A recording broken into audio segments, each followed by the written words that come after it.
નમસ્કાર શિક્ષક મિત્રો, સ્વાગત છે તમારું આપણે સૌની સહિયારી યુટ્યુબ ચેનલ ઉપર। મિત્રો, ટાટ સેકન્ડરી એટલે કે માધ્યમિક પરીક્ષા આપનાર ઉમેદવારો માટે એક બહુ જ મોટો અને ચોંકાવનારો વિવાદ સામે આવ્યો છે। અગાઉ આપણે ટાટના રિઝલ્ટને લઈને જે કન્ફ્યુઝન હતું તેનો વિડીયો બનાવ્યો હતો, પણ હવે તો એક એવી મોટી ભૂલ પકડાઈ હોય તેવું લાગે છે કે જે ઘણા ઉમેદવારોનું મેરિટ પણ બદલી શકે છે। હવે મિત્રો, આપણે ટાટ સેકન્ડરી બાબતે એક મેરિટ વાઇઝ કે ભાઈ મેન્સમાં તમારું કેટલું મેરિટ અટકી શકે અને કયા વિષયમાં કેટલી જગ્યા છે, સાથે સાથે કેટેગરી વાઇઝ મેરિટ 2023માં કેટલું હતું અને 26માં કેટલું જઈ શકે છે, એની એક તમને એક અંદાજિત માહિતી 2023ની તો જે છે એ પરફેક્ટ આપેલું છે, પણ 2026 માટે જે છે એ કેટલું મેરિટ અટકી શકે એવી કેટેગરી વાઇઝ માહિતી આપેલી છે। જો આ વિડીયો જોવાનો તમારે બાકી હોય તો આ વિડીયો પહેલાં પૂરો કરજો, પછી એ વિડીયોમાં જજો। આ વિડીયો તમને ચેનલમાં જ મળી જશે, વિડીયોમાં જશો એટલે મળી જશે। બાકી જે છે એ તમને ઉપર આઈ બટનમાં પણ આ વિડીયોની લિંક તમને પ્રોવાઈડ કરાવી આપીશ, ત્યાંથી પણ તમે એ વિડીયો છે તમે જોઈ શકો છો। બાકી જે પણ લોકો ટાટ હાયર સેકન્ડરીની અત્યારે કદાચ આ વિડીયો જોવે છે તો એવા લોકો માટે પણ સરસ મજાનો મેરિટ માટેનો એક વિડીયો બનાવી દીધો છે અને જગ્યા પ્રમાણે બનાવી દીધો છે, તો એ પણ એકવાર જોઈ લેજો। જે લોકો 1 કે 2 માર્ક્સથી રહી ગયા છે તેમનું શું થશે? આજે હું તમને આ સમગ્ર વિવાદની 100% સાચી માહિતી પુરાવા સાથે આપવાનો છું। સાથે જ આવનારી ટાટ સેકન્ડરીની તૈયારીમાં તમે કઈ મોટી ભૂલ કરી રહ્યા છો તેની પણ આપણે વાત કરવાના છીએ। તો ચાલો પહેલા સમજીએ કે વિવાદ શું છે। રાજ્ય પરીક્ષા બોર્ડ દ્વારા મે મહિનામાં લેવાયેલી ટાટ સેકન્ડરી પ્રિલિમિનરી પરીક્ષાની ફાઇનલ આન્સર કી જાહેર થઈ ગઈ છે, પણ મહેસાણાના એક ઉમેદવારો સીધી બોર્ડના સચિવને લેખિત રજૂઆત કરી છે કે આ કીમાં એક પ્રશ્ન તદ્દન જવાબ ખોટો છે। પ્રશ્ન એવો હતો કે 80 થી 90 બુદ્ધિ આંક ધરાવનારને કઈ કક્ષામાં મૂકી શકાય? બોર્ડે ફાઇનલ આન્સર કીમાં આનો જવાબ મંદ બુદ્ધિ આપ્યો છે, પરંતુ ઉમેદવારે પુરાવા સાથે સાબિત કર્યું છે કે ધોરણ 12ના મનોવિજ્ઞાનના પાઠ્યપુસ્તક પાઠ 3 પેજ નંબર 38 અને 40 માં સ્પષ્ટ લખેલું છે કે 80 થી 90 બુદ્ધિઆંક ધરાવનાર માટે અલ્પબુદ્ધિ શબ્દ વપરાય છે। હવે વિચારો મિત્રો, જો જીસીઈઆરટીના પાઠ્યપુસ્તકમાં અલ્પબુદ્ધિ લખેલું હોય તો બોર્ડ મંદ બુદ્ધિ જવાબ કઈ રીતે સાચો આપી શકે? આ એક પ્રશ્ન એવા હજારો ઉમેદવારોનું ભવિષ્ય નક્કી કરી શકે જેઓ માત્ર 1 માર્કથી મેન્સની રેસમાંથી બહાર થઈ ગયા છે।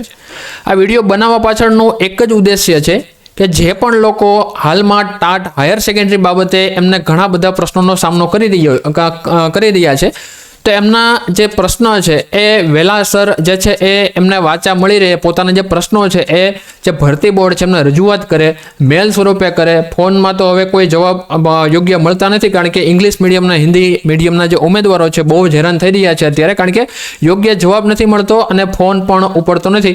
એટલા માટે સ્પષ્ટ એટલા માટે કહું છું મેલથી મોકલજો, કારણ કે મેલથી કરશો તો ક્યાંક ને ક્યાંક જે છે આપણો સંદેશ છે નોંધ લેવાય છે તેવું ચોક્કસથી આપણે કહી શકીએ છીએ। બીજી વસ્તુ કે ટાટ સેકન્ડરીના જે ઉમેદવારો છે એ ટાટ હાયર સેકન્ડરીના ઉમેદવારો છે એમણે ઘણી ભૂલ કરેલી છે, એ ટાટ સેકન્ડરીના ઉમેદવારો ન કરતા, કારણ કે હવે એક વસ્તુ એવી છે કે ભાઈ ટાટ હાયર સેકન્ડરીના ઉમેદવારો છે એમણે એવી પણ ભૂલ કરેલી હતી। ઘણા બધા લોકોના જે છે મેસેજ આવે છે કે સર મારે વ્યાકરણમાં થોડું ખરાબ ગયું છે, આ છે તે છે, પણ મિત્રો જે તમે વ્યાકરણ કરો છો એ સારું જ છે, પણ એક વાત કહું કે ઓથેન્ટિક પુસ્તક જો તમે વાંચશો ને તો વધારે સારું। ઓથેન્ટિક એટલે કે તમારે જે છે 6 થી લઈને 12 ધોરણનું વ્યાકરણ કરી લેવાનું છે, અને સેકન્ડરીની પરીક્ષા આપો છો તો સેકન્ડરી પરીક્ષા માટે તમારે જે છે એ 8 થી લઈ અને હવે તો 6 થી 8 છે આ પ્રાઇમરીમાં આવી જાય છે, પણ છતાં પણ 6 થી 10નું તમારે જે છે ગ્રામર કરવાનું છે, એ કરી લેશો એટલે ગ્રામરને લગતા કોઈ પ્રશ્ન તમને થશે નહીં, બરાબર? તો આ એક વસ્તુ યાદ રાખી લેવાની છે। બાકી ભાષા સૌંદર્ય છે એ વાંચવાનું છે, શબ્દકોશ છે પણ વાંચવાનો છે, ન મળે તો તમે કમેન્ટ કરજો, તમને જે છે આ બધી વસ્તુ પ્રોવાઈડ થઈ જાય એ પણ અમે સગવડતા કરાવી આપશું। આ વિડીયો નીચે ખાલી કમેન્ટ કરજો કે મારે આ વસ્તુ જોઈએ છે, તો એ પણ તમને જે મળી જાય એવો અમે પ્રયત્ન કરીશું। તો મિત્રો, આ વસ્તુ ખાસ ધ્યાનમાં રાખવાની છે। મિત્રો, આ સમગ્ર ઘટના પરથી આપણને 2 મોટી શીખ મળે છે। પહેલી, કોઈ પણ પ્રશ્ન પર વાંધો ઓબ્જેક્શન ઉઠાવવું હોય તો તમારી પાસે જીસીઆરટી કે એનસીઆરટી જેવા ઓથેન્ટિક પુસ્તકોનો આધાર હોવો જોઈએ। બીજી અને સૌથી અગત્યની શીખ, જ્યારે તમે મનોવિજ્ઞાન કે શૈક્ષણિક પદ્ધતિ જેવા વિષયો વાંચો છો ત્યારે બજારમાં મળતા કોઈ પણ પુસ્તકો પર આંધળો વિશ્વાસ ન કરો, સાથે જ ઓથેન્ટિક પુરાવા પણ રાખો. હાલમાં લગભગ તમામ પ્રકાશકો જીસીઆરટી, એનસીઆરટી અને અન્ય બોર્ડ સાથે રાખી અને પુરાવા સાથે રાખીને જ કામ કરતા હોય છે. પરંતુ ક્યાંક ભૂલવશ કોઈક પોઈન્ટ છૂટી ગયો અને એ જ પરીક્ષામાં આવ્યો તો શું? તો એવા સંજોગોમાં આપણે જે છે પ્રોબ્લેમમાં મુકાઈ જતા હોઈએ છીએ. તો એના માટે તમારો પાયો જો પાકો હશે, પાયો ક્યાંથી પાકો હશે? જીસીઆરટી, એનસીઆરટી કરેલો હશે તો તમારો પાયો પાકો બનશે. તો આવનારી ટાટ સેકન્ડરીની મેઇન્સ વર્ણનાત્મક પરીક્ષામાં સારા માર્ક્સ ખેંચવા અશક્ય બની જશે ક્યારેક જો તમારો પાયો કાચો હશે. ઘણા ઉમેદવારો મને પૂછતા હોય છે કે સાહેબ આટલો બધો સિલેબસ ક્યાંથી વાંચવો? તો એક જ જવાબ, કઈ બુકમાંથી વાંચવું જેથી પરીક્ષામાં કોઈ વિવાદ ન થાય? જવાબ છે સરકારી પુસ્તકો વાંચશો, યુનિવર્સિટી ગ્રંથ નિર્માણ બોર્ડના પુસ્તકો લઈ લો, બરાબર. આવા જે ઓથેન્ટિક જે સોર્સ છે ત્યાંથી તમે વાંચશો તો તમને સારો એવો ફાયદો થશે. હાલમાં તે પાક્ષિક આવેલું છે તો પાક્ષિકમાંથી તમે પુસ્તકો તૈયાર કરો તો પણ તમારી માટે સારી બાબત છે. અને બીજી વસ્તુ, પ્રવેશોત્સવ બાબતનો પ્રશ્ન હાયર સેકન્ડરીમાં પૂછાણો તો સેકન્ડરીમાં ન પૂછાય એવું નથી, કોઈ બીજા ફોર્મેટમાં પૂછી લે, એના લગતો કોઈ પોઈન્ટ પૂછી લે. એટલે કે પ્રવેશોત્સવ છે એના લગતા જે ટોપિક છે તમારા માટે આઈએમપી છે. અને વિકસિત ભારત 2047 છે એને લઈને પણ તમારે આજુબાજુના કોઈ પોઈન્ટ છે નક્કી કરો. વિકસિત ભારત 2047માં કયા પોઈન્ટ આવે છે એ એકવાર ટિક કરી લો. જેના મુદ્દા આવે છે ને એ મુદ્દા એકવાર ટિક કરી લો, તમને ખ્યાલ આવશે. એમાંથી પણ કદાચ નવો પ્રશ્ન આવી શકે છે, બરાબર. હાલમાં તે રશિયાથી આપણે એક ટ્રેનની પણ વાતો સંભળાઈ રહી છે.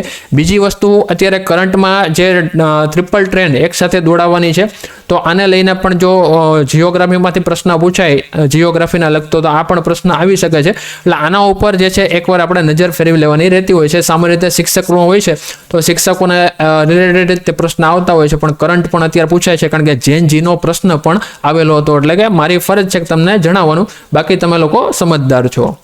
તો મિત્રો, જે પણ લોકો સરસ મજાની તૈયારી કરી રહ્યા છે અને એમને જો મટીરિયલ એમની પાસે છે અથવા તો નથી, જો નથી તો તમારી માટે મટીરિયલ આવી ચૂક્યું છે. પ્લે સ્ટોર ઉપરથી ટ્રિકનોલેજ તમને એપ્લિકેશન ડાઉનલોડ કરો. ગણિત અને વિજ્ઞાનના જે ઉમેદવારો છે એમના માટે બંને માધ્યમમાં, ગુજરાતી અને અંગ્રેજી બંને માધ્યમમાં 6 મોડેલ પેપર સાથે 200 આઈએમપી પ્રશ્ન પદ્ધતિ શાસ્ત્રના આવી ચૂક્યા છે. જે લોકોને મેળવવો હોય પ્લે સ્ટોર ઉપરથી ટ્રિકનોલેજ નામની એપ્લિકેશન ડાઉનલોડ કરો અથવા તો જે નીચે નંબર આપેલો છે એના ઉપર મેસેજ કરી દો, એટલે ત્યાંથી તમને જે છે માહિતી મળી જશે. બાકી ટાટ સેકન્ડરી માટે સામાજિક વિજ્ઞાન અને બંને વસ્તુ જેવી રીતે જોતો હોય એમાં પણ મોસ્ટ આઈએમપી પ્રશ્નો મૂકી દીધા છે. સાથે સાથે ઇંગ્લિશ મીડિયમના જે પણ લોકો તૈયારી કરે છે હાયર સેકન્ડરી માટે, કોમર્સ વિષય માટે ખાસ, તો એવા લોકો માટે મોડેલ પેપર સોલ્યુશન સાથે અને જે 200 પેપર છે કન્ટેન્ટ અને મેથોડોલોજી, ટોટલ જે છે એમાં તમને જે બાજુમાં જોઈ રહ્યા છો તો કન્ટેન્ટ અને મેથોડોલોજી ટોટલ 205 પ્રશ્નો સોલ્યુશન સાથે મળી જશે. 200 પેજ કરતાં વધારેનું મટીરિયલ છે. કોમ્પ્યુટર જેમને વિષય છે ઇંગ્લિશ મીડિયમમાં એની માટે 270 કરતાં વધારે પેજ છે અને 12 થી વધુ મોડેલ પેપર સાથે 200 પ્રશ્ન છે જે આઈએમપી છે. તો આ બધી વસ્તુ લઈ શકો છો. હિન્દી અને ગુજરાતી વિષયનું પણ મટીરિયલ આવી ચૂક્યું છે. બાકી જે પણ લોકોને વધુ માહિતી લેવી હોય એ નંબર ઉપર અથવા તો પ્લે સ્ટોરમાં ટ્રિકનોલેજ નામની એપ્લિકેશન ડાઉનલોડ કરી શકે છે. બાકી કોન્સ્ટેબલ અને કંડક્ટર સાથે એક ટેટ 1-2ની સિરીઝ પણ ચાલુ થઈ ગઈ છે. તો જે પણ કોઈને જોવી હોય, જે પણ કોઈને મેળવવી હોય તો આ નંબર ઉપર ડાયરેક્ટ મેસેજ કરી શકે છે. બાકી ગુજરાતી અને અંગ્રેજી માધ્યમ માટે 205 વાળો કોમ્બો કે જે ટાટ હાયર સેકન્ડરીમાંથી 50 માર્કથી વધારે પૂછાઈ ચૂક્યું છે અને અત્યારે ટાટ સેકન્ડરીમાં પણ તમારી માટે ગોલ્ડન મટીરિયલ સાબિત થશે. બાકી ઇંગ્લિશ મીડિયમ માટે તો ઓલરેડી છે જ આપણું બ્રહ્માસ્ત્ર અને ઘણા બધા લોકો આ આપણી પાસેથી લઈ ચૂક્યા છે અને બહુ જે છે એમના રિવ્યૂ પણ સારા છે. એટલે વધુ માહિતી નથી આપતો, બાકી તમે લોકો સમજદાર છો. બાકી કંઈ પણ માહિતી જોઈતી હોય તો તમે આ નંબર ઉપરથી મેળવી શકો છો. બાકી GSETનું પણ આવી ચૂક્યું છે અને બસ મારે આજના વિડીયોમાં આ જ કહેવાનું હતું. અને સાથે સાથે જે એક બીજી પણ બાબત કહેવાની છે કે હવે તો બધું કમ્પ્લીટ થઈ ચૂક્યું છે.